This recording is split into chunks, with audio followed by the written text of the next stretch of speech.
kita katakan tempat itu adalah tempatnya para nabi dahulu. Banyak para nabi yang diutus di sekitar situ. Para nabi keluar dari kuburannya, kemudian menyambut kedatangan Rasulullah Shallallahu Alaihi Wasallam. Karena para nabi itu di dalam kuburnya hidup. Di dalam kuburnya para nabi itu hidup, bahkan mereka melakukan sholat di dalam kuburnya. Dalam hadis Rasulullah Shallallahu Alaihi Wasallam bersabda, al-anbiya'u ahya'un fi kuburihim yusallun. Para nabi itu hidup, mereka di dalam kuburnya melaksanakan sholat.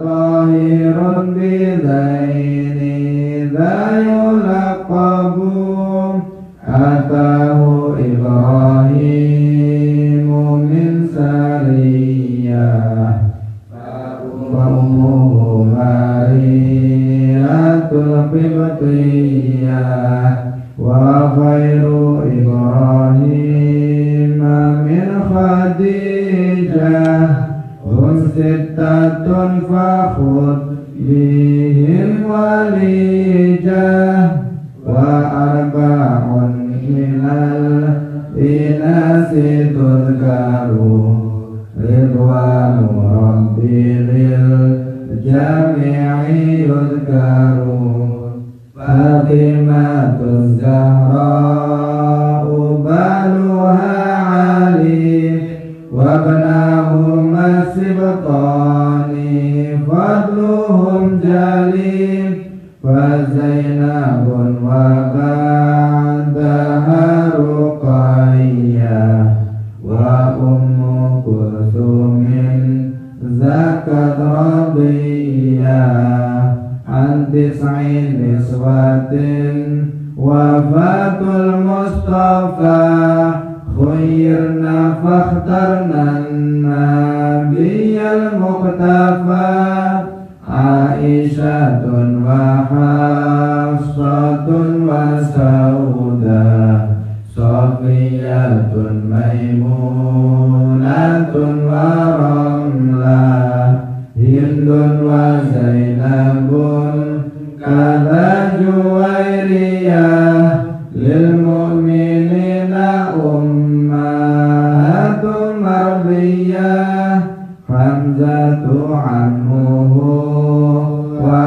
Abbasun kada ammatuhu Safiyatun latun tilah wa qabla hijratin nabiyil isra min makkatin laylan li qudsi yudra wa ba'da isra'il urujin lissama hatta ra'an nabiyyu rabban kallama min ghairi kaifin wan hisarin waftarat alaihi khamsan ba'da khamsina farat wa ballaghal ummata bil isra'i wa fardi khamsatin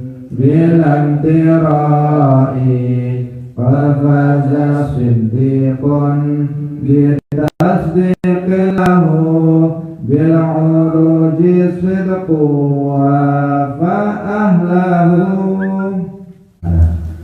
Qala al-mu'allif rahimahullahu ta'ala wa qabla hijratin nabiyyil isra min makkatin laylan li qudsin yudra wa qabla hijratin nabiyyi lan iku ing dalem sadurunge hijrahe nabi al-isra asalnya al-isra'u utawi isra min makkatin.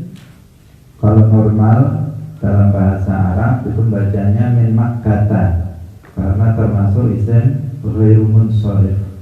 Tetapi karena ini syair menyesuaikan dengan wazan, maka bacanya min Makkatin, dari min Makkatin saking Makkah, lailan ing dalam suwiji wengi, likudusin maring Kudus. Yudra kang den weruhi apa Isra. Dan sebelum hijrahnya Nabi ada peristiwa Isra dari Makkah pada suatu malam ke Al-Quds yang diketahui. Hadirin hadirat rahimakumullah, perjalanan Al-Isra wal Mi'raj ini merupakan salah satu mukjizat Rasulullah Shallallahu Alaihi Wasallam yang terbesar. Setiap para nabi itu pasti diberikan mukjizat.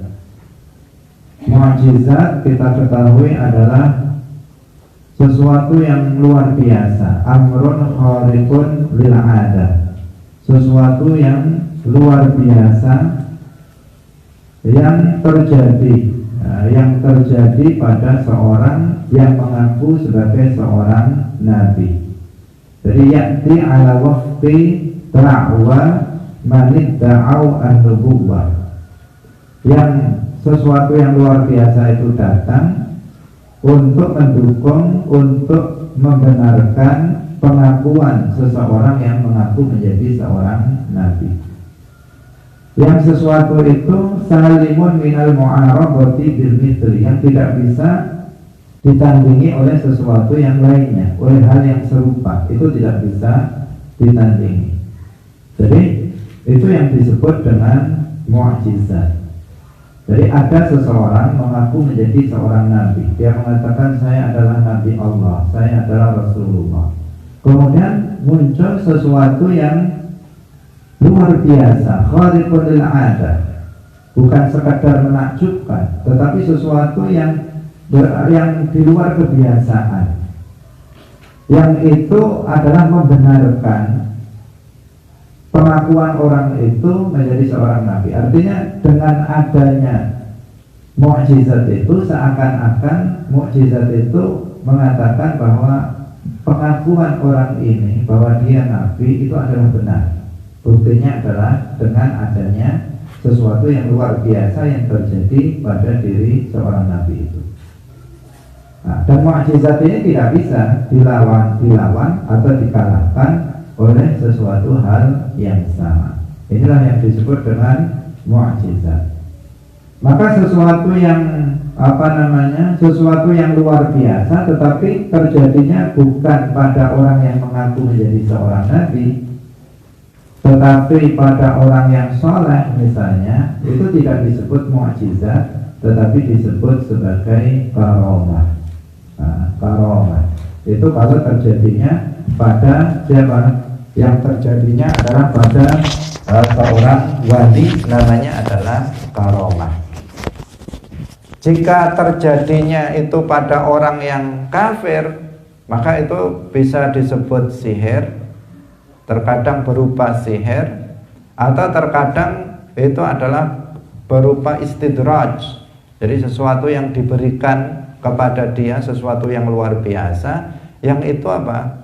Yang itu justru melulu dia, sehingga dia bertambah dalam kemaksiatannya kepada Allah Subhanahu wa ta'ala. Hadirin rahimakumullah. Jadi mukjizat itu hanya diberikan dianugerahkan kepada seorang nabi, bukan selainnya. Maka kalau ada seseorang orang biasa kemudian mengatakan kita menunggu mukjizat dari Allah, itu adalah istilah yang tidak tepat, karena mukjizat itu hanya diberikan kepada seorang nabi, dan sekarang sudah tidak ada lagi orang yang diangkat menjadi nabi. Tetapi hendaknya kita, kalau kita mengatakan sesuatu kejadian yang luar biasa untuk seorang mukmin biasa seperti kita, maka kita katakan ma'unah. Misalnya kita menunggu ma'unah dari Allah Subhanahu wa ta'ala. Ini secara medis, ini sepertinya penyakitnya secara medis itu nggak bisa, tidak bisa diharapkan orang ini sembuh. Kita mengharapkan ma'unah dari Allah Subhanahu wa ta'ala, pertolongan, sesuatu yang luar biasa, pertolongan yang luar biasa yang Allah berikan kepada seorang muslim. Hadirin hadirat rahimakumullah. Jadi Al-Isra wal Mi'raj ini adalah salah satu mukjizat Rasulullah sallallahu alaihi wasallam yang terbesar. Karena mukjizat Nabi itu semuanya luar biasa, semuanya agung, lebih besar dari mukjizat-mukjizat nabi-nabi selain beliau seluruhnya. Dan mukjizat Rasulullah ini juga yang paling banyak di antara mukjizat-mukjizat nabi yang lainnya, yang jumlahnya paling banyak. Sehingga disebutkan ini tentang keluar biasaan atau kelebihan mukjizat atau yang lebih agungnya mukjizat Nabi dibandingkan dengan mukjizat-mukjizat Nabi yang lainnya. Disebutkan dalam sebuah syair, in kana Musa saqal asbata min hajarin fa inna fil kaffi ma'nan laysa fil hajari. In kana Isa baral a'ma bida'watihi fakam birahatihi qad radda min basari. Jika Nabi Musa alaihi salam itu memberikan minum kepada al-asbat dari Bani Israel itu dari batu, seperti yang kita ceritakan beberapa waktu yang lalu, ketika Bani Israel meminta minum kepada Nabi Musa alaihissalam, kemudian Nabi Musa alaihissalam memukulkan tongkatnya kepada sebuah batu, dan dari batu itu kemudian mengalirkan 12 mata air. Itu adalah mukjizat Nabi Musa. Tetapi fa inna fil kaffi ma'nan laisa fil hajari. Tetapi keluarnya air dari telapak tangan Nabi itu memiliki makna yang lebih dari apabila air itu keluar dari batu. Jadi air keluar dari batu itu sesuatu yang luar biasa, karena batunya adalah batu padat, bukan batu yang memungkinkan secara kebiasaan untuk keluar air dari situ. Sehingga keluar airnya dari batu yang padat itu sesuatu yang luar biasa. Tetapi lebih luar biasa lagi yang terjadi pada Nabi Muhammad, air itu keluar dari sela-sela jari beliau, dari telapak tangan beliau, yang di situ tentu ada darah, ada tetapi air itu keluar bersih, suci, yang bisa diminum oleh para sahabat yang hadir ketika itu, yang jumlahnya ratusan, dan juga bisa dipergunakan untuk bersuci, berwudu bagi para sahabat. Ini sesuatu yang lebih yang lebih besar. In kana Isa baral a'ma bida'watihi, kalau Nabi Isa alaihissalam itu menyembuhkan orang yang buta itu dengan doanya. Nabi Musa berdoa kepada Allah, kemudian disembuhkan orang yang buta. Itu mukjizat Nabi Isa alaihissalam. Sedangkan Nabi Muhammad fakam birahatihi qad radda min basari. Betapa banyak orang yang dengan sentuhan telapak tangannya Nabi itu penglihatannya bisa kembali. Jadi hanya sekedar disentuh begini saja, itu orang yang buta itu bisa kembali melihat. Bahkan ada salah seorang sahabat yang matanya itu sampai keluar dari dari kelopaknya itu keluar sampai ke pipinya. Oleh Rasulullah tidak boleh dipotong, dia mau dipotong sekalian. Nah, oleh Rasulullah tidak boleh dipotong, kemudian dipegang, dimasukkan lagi, kemudian diusap, itu matanya sudah kembali seperti semula. Bahkan sahabat itu mengatakan, saya tidak mengetahui mata yang sebelah mana yang tadi yang sakit itu. Nah, artinya apa? Kesembuhannya sempurna, normal sebagaimana biasa dengan hanya usapan telapak tangan Rasulullah Shallallahu Alaihi Wasallam. Ini menggambarkan apa? Kehebatan dari mukjizat Rasulullah Shallallahu Alaihi Wasallam. Hadirin hadirat yang dirahmati oleh Allah Subhanahu wa Ta'ala.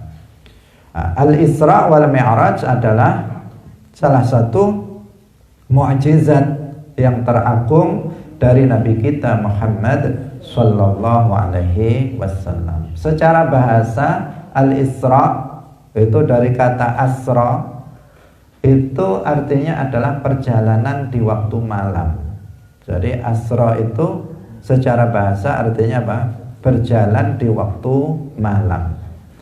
Sementara Al-Isra yang dikehendaki di sini adalah diperjalankannya Rasulullah Shallallahu Alaihi Wasallam pada sebagian dari malam. Lailan di sini menunjukkan bahwa Rasulullah dalam Al-Isra wal Mi'raj itu tidak menghabiskan seluruh malam, bukan dari maghrib sampai subuh, tetapi hanya sebagian dari malam itu.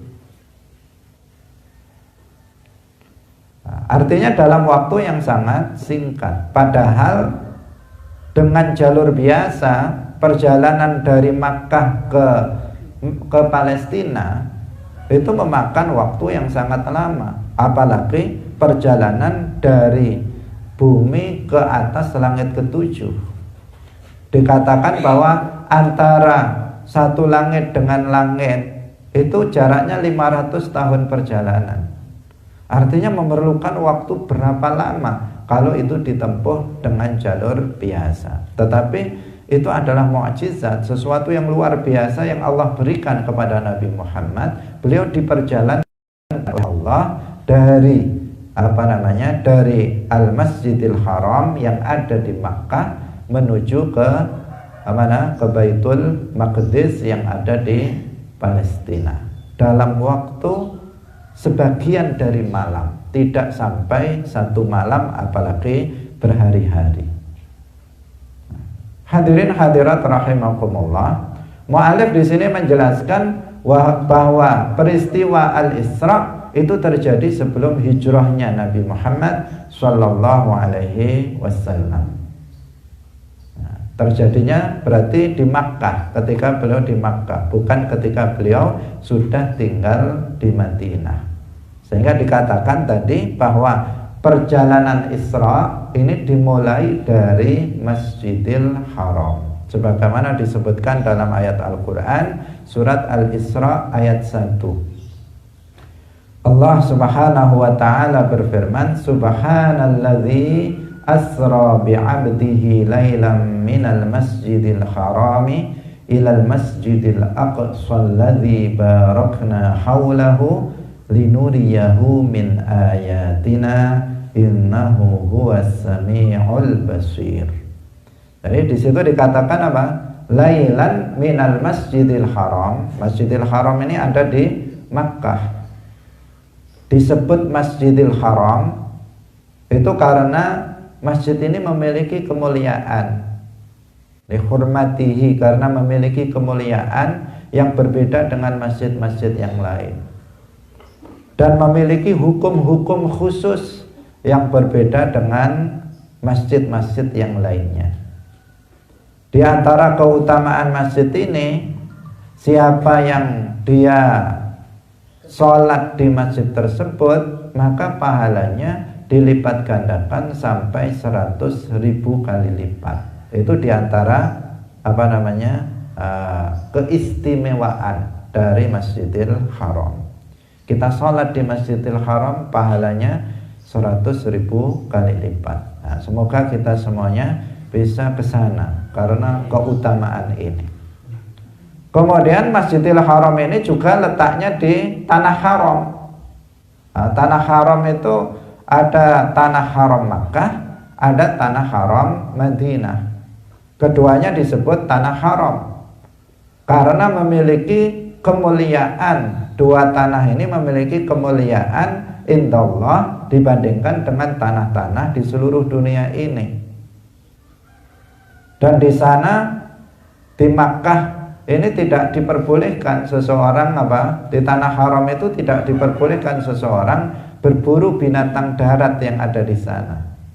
Ini adalah salah satu bentuk keistimewaan dari Tanah Haram Makkah dan Tanah Haram Madinah. Nah, sehingga disebut Al-Masjidul Haram karena keistimewaan masjid ini. Yang kedua karena letaknya di Tanah Haram Makkah.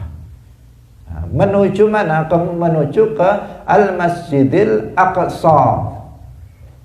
Nah, disebut Al-Masjidil Aqsa. Aqsa itu artinya yang jauh.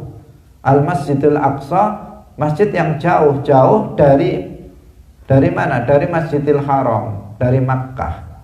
Letaknya yang jauh dari Makkah sehingga kemudian disebut Al-Masjidil Aqsa atau biasa disebut dengan Baitul Maqdis. Nah, di sini dalam ayat ini Allah Subhanahu wa taala menyebut Baitul Maqdis dengan Al-Masjid, disebut masjid. Masjid itu artinya apa? Tempat sujud. Masjid itu artinya apa? Tempat sujud. Nah, menunjukkan apa? Menunjukkan bahwa masjid ini meskipun dibangun sebelum Nabi Muhammad SAW, tetapi tempat ini digunakan untuk sujud, untuk ibadah, sholat kepada sujud kepada Allah Subhanahu wa taala, sehingga disebut masjid juga. Karena Ka'bah dan juga Baitul Maqdis, Al-Masjidul Aqsa ini dibangun sejak zaman Nabi Adam alaihissalam. Jadi pertama-tama Allah Subhanahu wa taala memerintahkan Nabi Adam untuk mendirikan yaitu Al-Ka'batul Musyarrafah yang ada di Masjidil Haram. 40 tahun berikutnya Allah memerintahkan kepada Nabi Adam untuk membangun Baitul Maqdis yang ada di Palestina. Nah, hadirin hadirat rahimakumullah. Nah, jadi Isra itu adalah diperjalankannya Nabi di suatu malam, di sebagian dari malam, dari Al-Masjidil Haram menuju ke Al-Masjidil Aqsa alladzi barakna haulahu, yang kami berkahi sekitarnya. Masjidil Aqsa itu adalah tempat di daerah Palestina, itu adalah daerah yang yang mubarak, yang diberkahi oleh Allah Subhanahu wa taala. Ini terletak di daerah yang disebut dengan dataran Syam. Dataran Syam. Dan yang induk dari tanah Syam adalah Palestina itu. Yang ada Baitul Maqdis di situ, itu adalah induk dari tanah Syam. Tanah Syam itu meliputi daratan Syam, itu meliputi di sini ada Palestina, ada Syria, kemudian ada Libanon, ada Yordania, bagian sedikit dari Mesir, sebagian kecil dari Irak. Itu namanya Syam. Nah, induk daripada Syam itu di Palestina itu. Nah, di situ tempat yang mubarak, yang diberkahi. Kenapa? Kebanyakan para nabi itu diutus di daerah situ. Jadi ribuan nabi Bani Israel itu diutus di daerah situ, di daerah Syam. Nah, sehingga ini tempat yang mubarak, daerah Syam itu. Selain didoakan oleh Rasulullah Sallallahu Alaihi Wasallam. Rasulullah pernah berdoa, Allahumma barik fi Syamina wa Yamanina. Ya Allah, berkahilah Syam kami dan Yaman kami. Kemudian para Sahabat bertanya, wa fi najdina ya Rasulullah, bagaimana dengan najd kami wahai Rasulullah? Rasulullah tetap berdoa, Allahumma barik lana, Allahumma barik fi syamina wa yamanina. Tanya lagi para sahabat, bagaimana dengan najd kami wahai Rasulullah? Jawaban beliau tetap tetap berdoa beliau, Allahumma barik fi syamina wa yamanina. Ya Allah, berkailah Syam kami dan Yaman kami. Artinya dua ini, Syam dan Yaman itu memiliki keberkahan dengan doa Rasulullah Shallallahu Alaihi Wasallam, doa keberkahan untuk daerah ini. Dan Yaman bukan hanya negara Yaman yang sekarang, tetapi juga sekitarnya, sebagaimana Syam itu bukan hanya Suriah saja, tetapi juga bagian sekitarnya yang tadi sudah kita sebutkan. Selain dalam ayat sudah langsung Allah Subhanahu wa ta'ala menyebut barakna haulahu. Allah Subhanahu wa ta'ala itu memberikan keberkahan di sekitar Al-Masjid Al-Aqsa. Hadirin hadirat yang dirahmati oleh Allah Subhanahu wa ta'ala. Tentang Al-Isra ini itu sudah ada nas yang sharih yang menjelaskan tentang kejadian ini. Jadi nas yang sharih seperti yang kita baca tadi. Artinya sharih itu tidak bisa untuk ditakwil, karena lafadznya langsung subhanalladzi asra bi'abdihi. Asra artinya tentang Isra itu sudah ada penjelasannya secara sharih, secara jelas, tanpa bisa ditakwil dalam Al-Quran. Karena itu nggak boleh seseorang mengingkarinya. Jika ada seseorang kemudian nggak mempercayai peristiwa Isra, mengatakan bahwa Isra itu nggak ada, maka dia bisa jatuh kepada kekufuran. Kenapa? Karena dia akan mendustakan Al-Quran. Karena Al-Quran secara sharih sudah menerangkan tentang adanya peristiwa Al-Isra ini dalam surat Al-Isra ayat 1. Hadirin hadirat yang dirahmati oleh Allah Subhanahu wa ta'ala. Perjalanan Isra Rasulullah Sallallahu Alaihi Wasallam ini menggunakan kendaraan binatang yang disebut dengan buraq. Buraq ini adalah seekor binatang surga. Jadi bukan binatang yang ada di bumi ini, tetapi binatang yang diambil dari surga yang secara khusus diperuntukkan untuk perjalanan Nabi dari Al-Masjidil Haram di Makkah menuju Masjidil Aqsa di Palestina. Secara khusus itu buraq itu. Dan buraq ini warnanya putih. Buraq ini warnanya putih. Dari sisi besar kecilnya lebih kecil dari kuda dan lebih besar dari baghal. Baghal itu peranakan dari kuda dan keledai, itu namanya baghal. Artinya dia tidak lebih besar dari kuda, lebih kecil dari kuda, tetapi lebih besar dari keledai atau peranakan keledai. Baghal itu lebih besar dari itu. Tetapi buraq ini memiliki kelebihan, meskipun badannya tidak terlalu besar, tetapi dia memiliki kelebihan.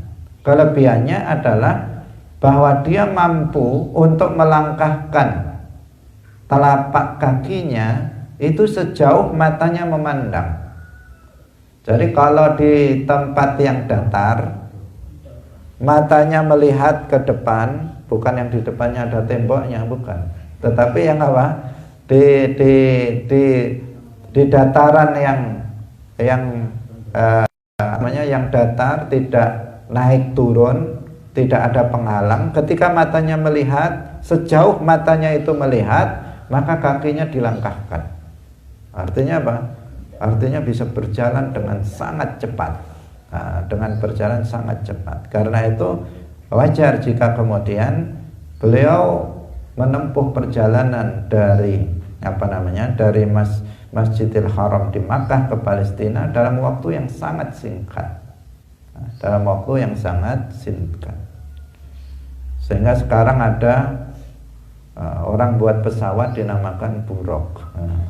Tapi itu hanya nama saja, bukan buruk yang ditumpangi Rasulullah Sallallahu Alaihi Wasallam dari Makkah ke Madinah. Ke mana? Ke Masjidil Aqsa di Palestina. Hadirin hadirat yang dirahmati oleh Allah Subhanahu wa taala. Perjalanan Al-Isra ini dimulai dari rumah Ummu Hani.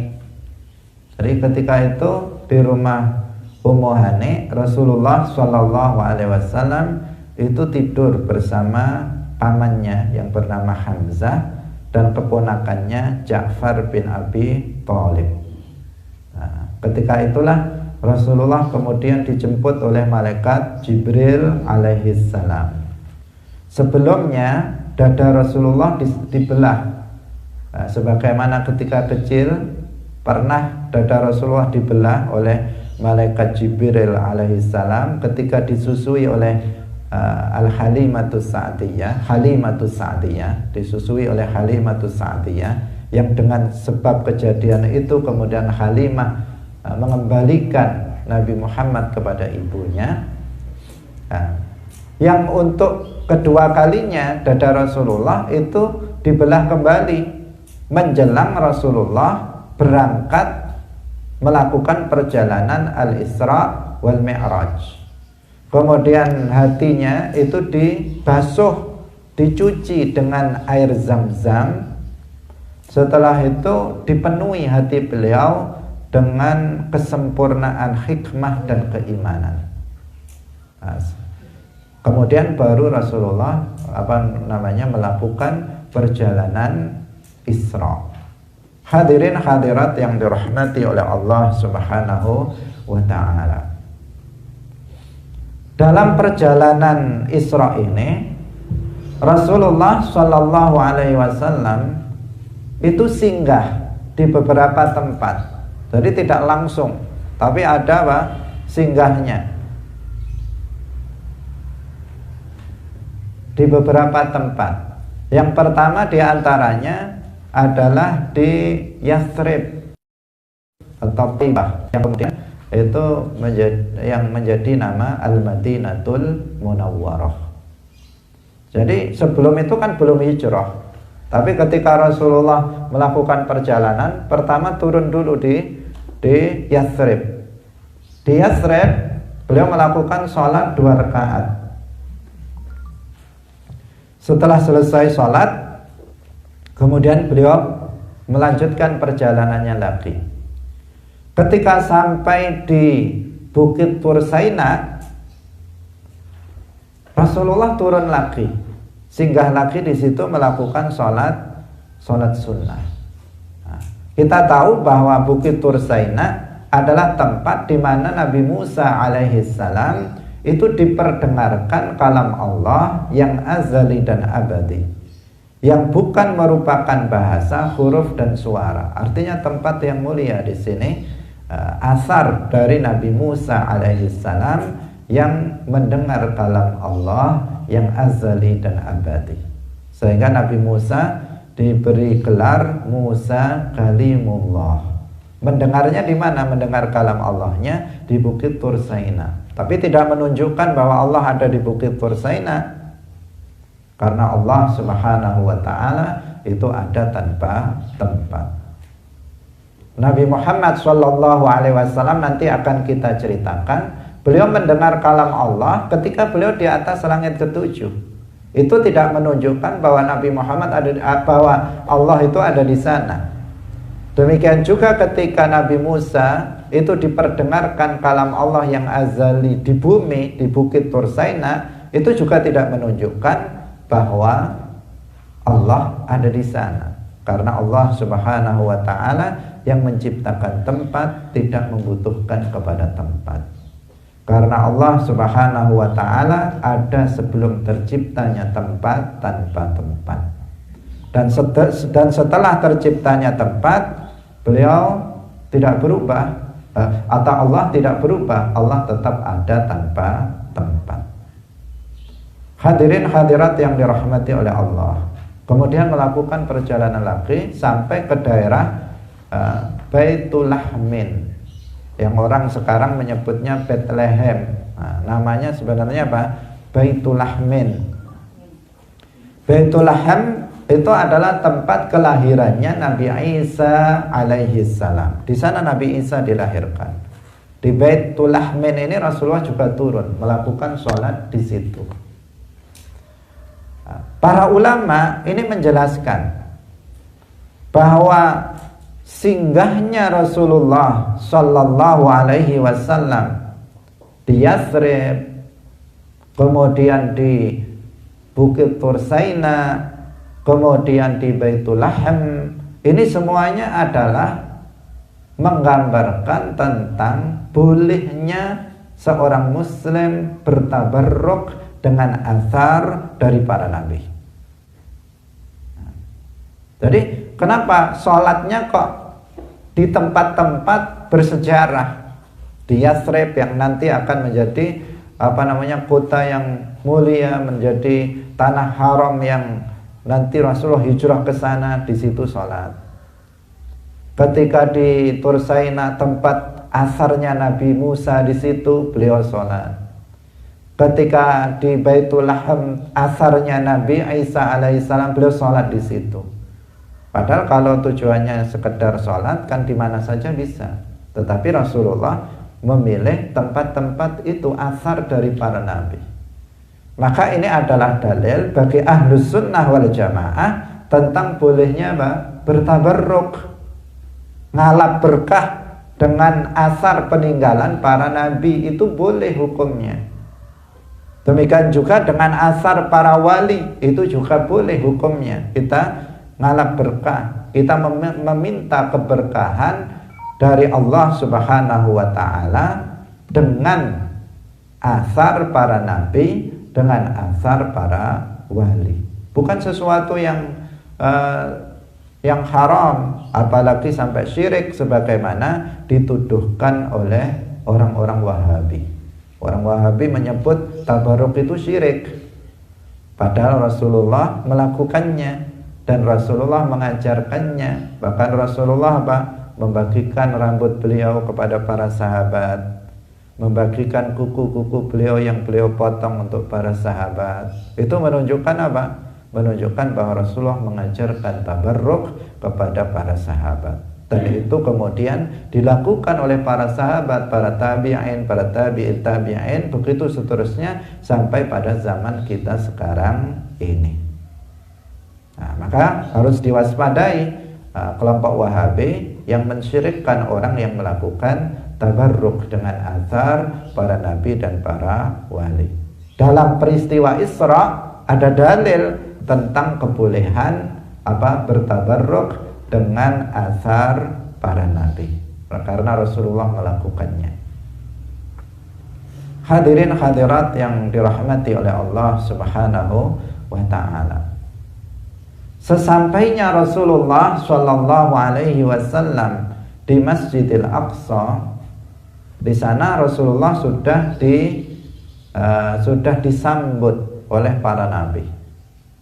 Jadi para nabi sudah wafat, tetapi para nabi keluar dari kuburnya dalam rangka menyambut Rasulullah Shallallahu Alaihi Wasallam, dan itu menunjukkan kemuliaan Rasulullah Sallallahu Alaihi Wasallam di atas kemuliaan para nabi seluruhnya. Pada dasarnya seluruh para nabi itu adalah makhluk yang termulia. Wa kullan faddalna 'alal 'alamin. Tetapi Nabi Muhammad adalah yang termulia dari seluruh para nabi.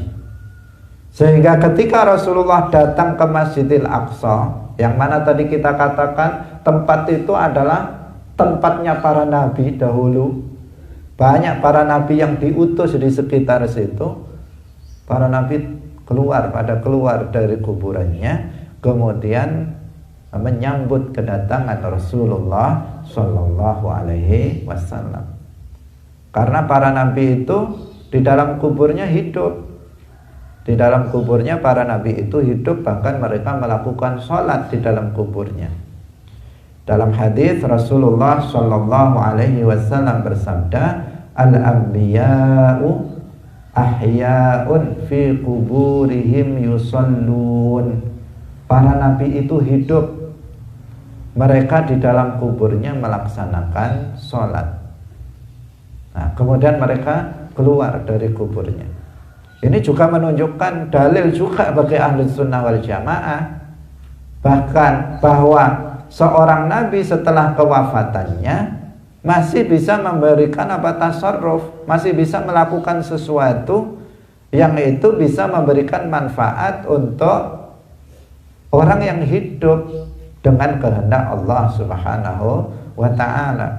Makanya kita bertawasul dengan nabi, kita beristighosah dengan nabi, meskipun mereka sudah wafat, tetapi mereka mereka hidup di dalam kuburnya dan bisa keluar dari kuburnya untuk memberikan manfaat untuk orang yang hidup. Seperti yang terjadi pada pada masa ketika Isra ini, di mana para nabi pada keluar dari kuburnya untuk menyambut kedatangan Rasulullah Shallallahu Alaihi Wasallam. Hanya saja untuk keistimewaan Nabi Muhammad Shallallahu Alaihi Wasallam, menurut pendapat yang kuat, Rasulullah tidak keluar dari kuburnya. Karena Rasulullah itu yuzar wala yazur. Rasulullah itu didatangi, bukan mendatangi. Meskipun ada sebagian umat Islam yang berpendapat bahwa Nabi juga terkadang datang ke suatu majelis tertentu. Tetapi pendapat yang lebih kuat mengatakan bahwa Nabi itu bukan datang, tetapi Nabi yang harus kita datangi. Kita berziarah ke sana, bukan Nabi yang menziarahi kita. Hadirin hadirat yang dirahmati oleh Allah Subhanahu wa ta'ala. Sementara para nabi yang lainnya, sebagaimana dalam kisah Isra ini, mereka keluar dari kuburnya, menyambut kedatangan Rasulullah Shallallahu Alaihi Wasallam. Dan kemudian malaikat Jibril mempersilahkan kepada Nabi Muhammad untuk mengimami sholat para nabi. Nabi Muhammad yang jadi imam, para nabi yang lainnya menjadi makmum. Ini menunjukkan bahwa Rasulullah adalah imamul anbiya wal mursalin. Beliau imamnya para nabi. Beliau adalah pemimpin dari seluruh para nabi. Beliau adalah yang termulia dari seluruh para nabi. Buktinya Nabi disambut oleh mereka. Ketika sholat, Nabi dipersilahkan untuk kemudian menjadi imam sholat bagi seluruh para nabi. Hadirin hadirat yang dirahmati oleh Allah Subhanahu wa ta'ala. Kemudian yang sangat penting untuk kita sampaikan adalah bahwa tujuan daripada Isra ini adalah untuk memperlihatkan keajaiban-keajaiban alam bawah kepada Rasulullah Shallallahu Alaihi Wasallam. Ini sebagaimana penegasan dalam Al-Quran yang kita baca tadi, linuriyahu min ayatina. Insya Allah tentang masalah ini akan kita jelaskan dalam pertemuan berikutnya. Karena di situ nanti Rasulullah akan dalam perjalanan Isra ini Rasulullah ditampakkan, diperlihatkan beberapa keajaiban yang terjadi di alam bawah, di bumi. Nah, ketika di Mi'raj nanti juga Rasulullah diperlihatkan tentang keajaiban yang ada di atas, di alam atas. Nah, kita sekarang masih berbicara tentang perjalanan Al-Isra, dan perjalanan tentang Al-Mi'raj nanti akan ada penjelasannya dalam nazam berikutnya dalam kitab Aqidatul Awam ini. Hadirin rahimakumullah, demikian, semoga bermanfaat bagi kita semuanya. Barakallahu fikum, wallahu muwaffiq ila aqwamit thariq. Wassalamualaikum warahmatullahi wabarakatuh.